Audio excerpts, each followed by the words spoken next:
ফরিদপুরে ভাঙ্গা উপজেলার পুকুরিয়া বাসস্ট্যান্ড দখল নিয়ে দুই পক্ষের মধ্যে দফায় দফায় সংঘর্ষের ঘটনা ঘটেছে। এতে আহত হয়েছে অর্ধ শতাধিক। সংঘর্ষের ঘটনায় ৩ ঘণ্টা যান চলাচল বন্ধ থাকে। এতে দুর্ভোগে পড়েন যাত্রী ও চালকেরা।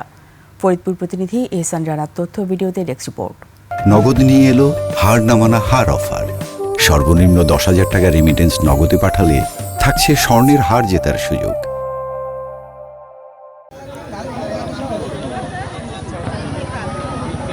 সকাল ৯টার দিকে পুকুরিয়া বাস স্ট্যান্ডের দখল নিয়ে এক দফা সংঘর্ষের পর পৌনে 10টার দিকে আবার সংঘর্ষ শুরু হয়। সংঘর্ষের কারণে ঢাকা বরিশাল মহাসড়কে সব ধরনের যান চলাচল বন্ধ হয়ে পড়ে। মহাসড়কের উভয় পাশে যাত্রীবাহী বাস সহ দূরপাল্লার কয়েকশো যানবাহন আটকা পড়ে। পুলিশ ও স্থানীয়রা জানায়, পুকুরিয়া বাসস্ট্যান্ডে আধিপত্য বিস্তার নিয়ে ভাঙ্গার হামেরদি ইউনিয়নের মহেশ্বরদী মৌজার 10 গ্রামের সঙ্গে পাশের মানিকদহ ইউনিয়নের পুকুরিয়া মৌজার 5 গ্রামের বাসিন্দাদের মধ্যে বিরোধ চলে আসছিল। এক পক্ষে নেতৃত্বে আছেন হামেরদি ইউনিয়নের সিরুমোল্লা, অন্য পক্ষে মানিকদহ ইউনিয়নের সুলতান মাতুব্বর। 8-10 গ্রামের মানুষ দুই পক্ষ সংঘর্ষ করে এনে গাড়ি জামজট হয়। প্রায় 1 কিলো 2-3 কিলো পর্যন্ত গাড়ি জামজট ছিল। ফরিদপুর ভাঙ্গা দুপাশে অনেক যান ছিল।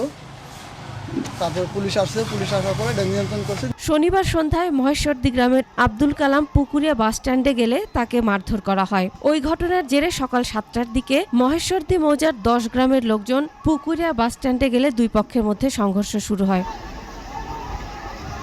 পরে বেলা পৌনে 1টার দিকে আইনশৃঙ্খলা রক্ষাকারী বাহিনী ও রাজনৈতিক দলের নেতাদের তৎপরতায় পরিস্থিতি নিয়ন্ত্রণে আসে। আমরা সেভারাল টাইম বিবদমান গ্রুপের সাথে কথা বলেছি যে আপনারা নিশ্চিত থাকেন, মাননীয় এমপি মহোদয়, আমাদের উপজেলা বিএনপি সম্মানিত সভাপতি বা নেতৃবৃন্দ যারা আছে তাদের সাথে বসে এটা কী করে একটা সুষ্ঠু সমাধান করা যায় সেই চেষ্টা আমরা করেছি।